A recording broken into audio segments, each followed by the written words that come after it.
tu as adhéré à cette association? Alors j'ai découvert le greffe au printemps 1994 dans un article paru sur la revue de la MGEN.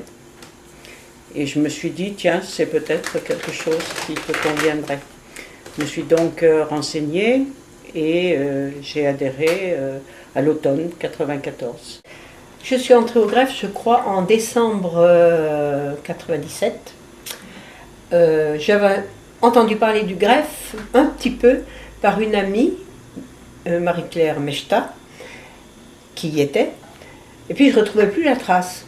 Et je l'ai retrouvée par la MGN, sur le bulletin de la MGN. Pourquoi je suis rentrée? Oh, parce que ça me paraissait être bien ce qu'il fallait.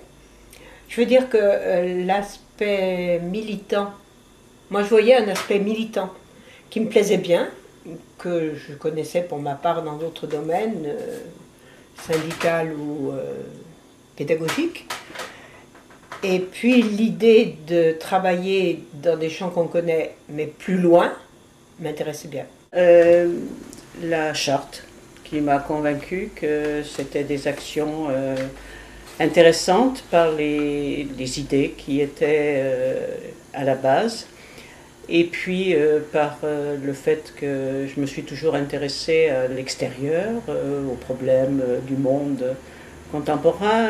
J'ai enseigné l'histoire et la géographie et c'est vrai que c'était une continuation, mais de manière nouvelle. Je suis entrée au greffe en 1994, alors que j'étais encore en activité, je tiens à le dire, parce que finalement je ne suis pas si vieille que ça, j'ai 20 ans de greffe, mais quand même, je suis entrée au greffe, j'étais en activité.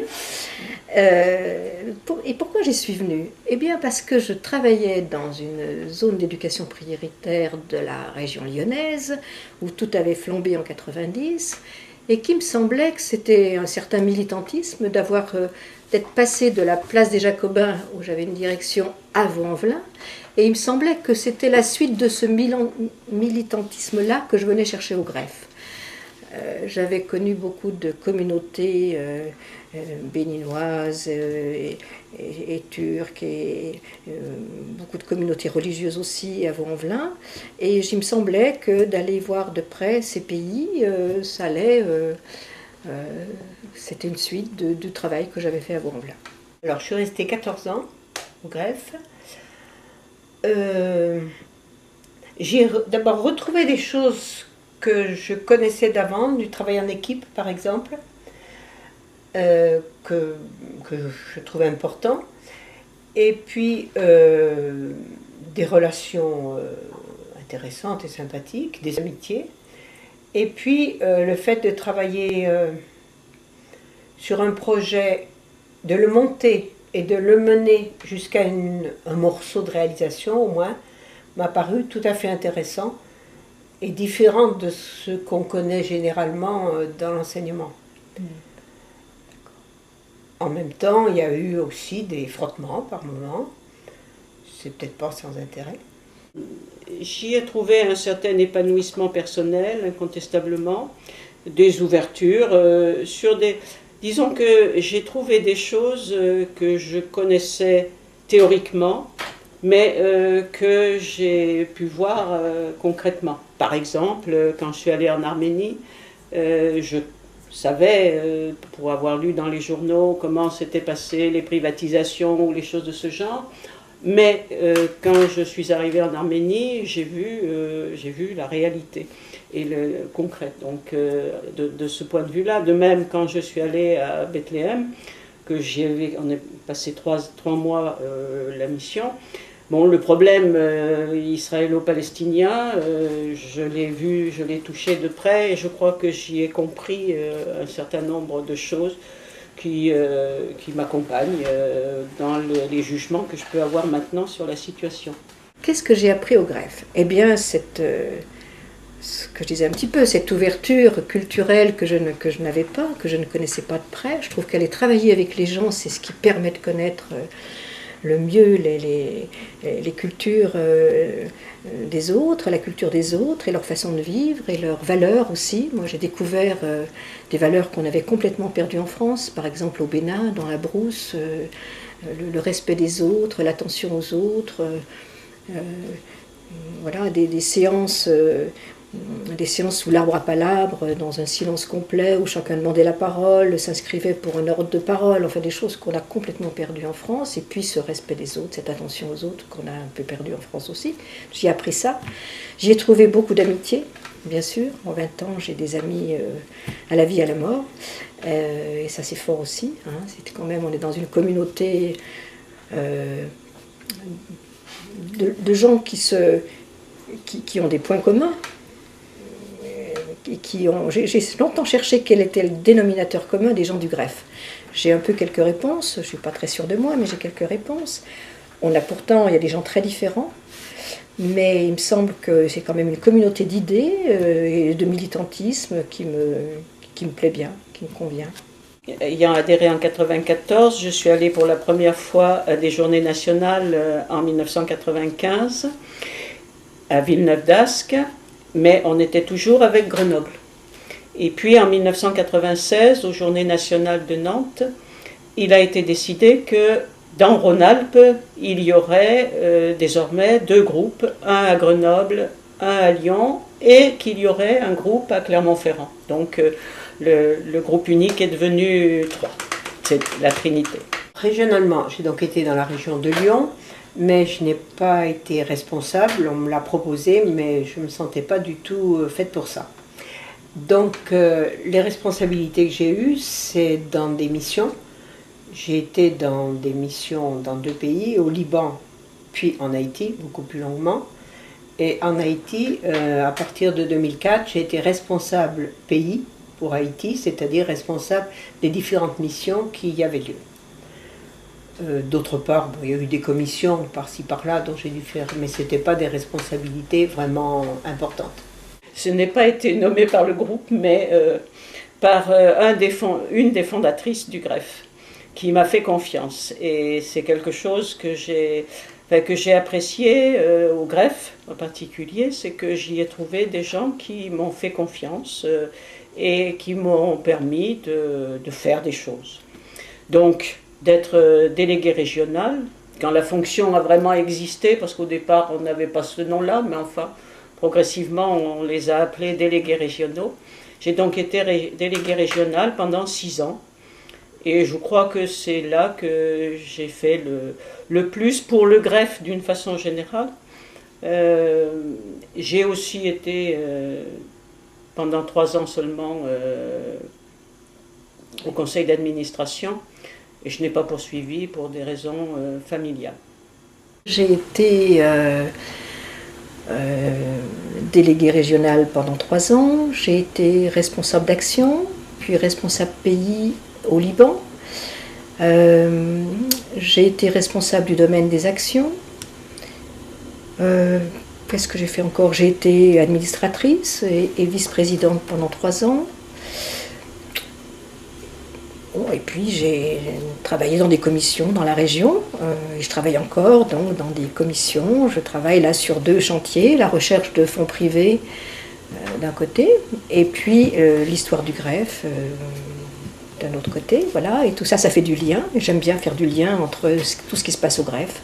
Ce qu'on a fait a eu l'air assez, non pas désordonné, mais dispersé, disons, et si on le regarde maintenant, je pense que le fait qu'on a toujours eu un lien clair, enfin solide, avec le ministère de l'Éducation nationale, fait que là, certainement, il est resté dans les structures de formation en Haïti, ça a eu des conséquences.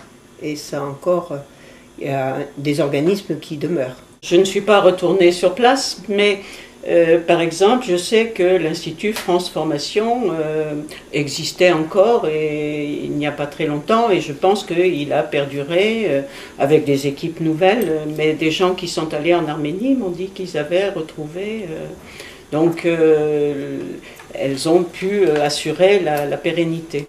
Bon, Christiane, tu es restée 14 ans au greffe, pourquoi en es-tu partie? Alors déjà 14 ans c'était pas mal. Et puis, j'avais pas rajeuni. Et puis, il y a eu une raison circonstancielle importante. J'étais donc responsable pays pour Haïti. Et il s'est trouvé à un moment que la direction du greffe a voulu s'occuper elle-même d'Haïti. C'était après le séisme. C'était une erreur à mon sens. Et j'ai en somme été déchargée de ma fonction, disons. Donc comme ça ne m'a pas plu, je me suis dit que je pouvais m'arrêter là. Tu as quitté le greffe après 14 ans. Oui. Est-ce que tu peux nous dire pourquoi tu as quitté le greffe?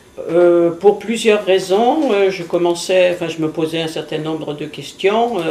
D'abord, en vieillissant, ses connaissances, ses capacités d'action, etc., je trouve, diminuent un peu.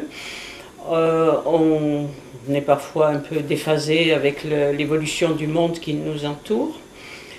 Et l'évolution du greffe m'a aussi un peu déçue et donc a facilité ma décision. Je m'explique, j'ai trouvé à un moment donné qu'on se préoccupait beaucoup plus de la structure, de l'organisation, que du contenu de ce qu'on faisait.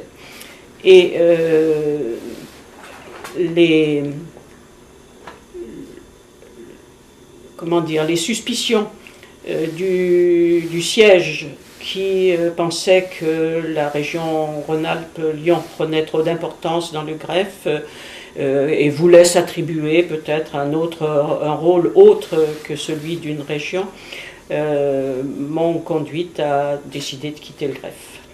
Sur le plan général du greffe, je sais que ça continue. Et ce qui me semble important pour le greffe, c'est de garder son côté militant, qu'il ne se laisse pas manger par le côté administratif, organisationnel, bien que les choses soient maintenant compliquées, je sais bien. Et comme le monde bouge beaucoup, peut-être faudra-t-il que le greffe bouge aussi dans ses actions, mais là je ne suis pas capable d'en dire plus. Je pense que le greffe, l'action du greffe reste utile à la condition de savoir évoluer avec son temps et d'être capable de tenir compte des transformations qui se sont opérées, peut-être grâce au greffe, dans les pays dans lesquels il agit. Je pense qu'on s'est sans doute un peu professionnalisé, puisque travailler avec l'Agence française de développement, par exemple, nous contraint à une certaine rigueur qu'on n'avait peut-être pas précédemment, mais qu'on y a perdu un peu notre âme, je trouve, qu'on a perdu le militantisme qui nous animait. Je pense aussi qu'on travaille beaucoup sur les structures et qu'on oublie, qu'on est posés les uns à côté des autres et qu'on oublie de mutualiser. On a l'impression qu'on sait tout faire. À la région, le technicien nous disait toujours « mais enfin le greffe, vous ne savez pas tout faire ». Et c'est bien sûr qu'on ne sait pas tout faire. Il faut qu'on apprenne à travailler avec les autres, en réseau, parce qu'on est bien plus fort quand on travaille avec d'autres. C'est compliqué, c'est sûr, mais du coup, on travaillerait différemment si on travaillait en réseau. Il y a eu une évaluation au Bénin qui m'a frappée. On avait fait appel à des consultants béninois. Il y avait donc un membre du greffe qui avait l'habitude de faire une évaluation, et des Béninois on devait trouver un Béninois, un consultant qui ferait l'évaluation avec la personne du greffe. On a eu 45 demandes. On avait fait un article dans le journal de Cotonou, 47 qui ont postulé avec des titres impressionnants. Et on se dit, mais qu'est-ce qu'on va faire dans ces pays-là? Elles y sont les compétences. Et ce qui me frappe aussi, c'est que très souvent, le petit coup de pouce qu'on donne pour la mise en réseau des gens, ou pour qu'ils travaillent ensemble et qu'ils se débrouillent tout seuls, ça marche. Et que peut-être il y a à réfléchir à comment on va dans ces pays-là, qu'est-ce qu'on peut apporter, comment on peut l'apporter, et qu'est-ce qui va profiter vraiment au pays. Voilà, il y a peut-être à réfléchir sur toutes ces questions-là.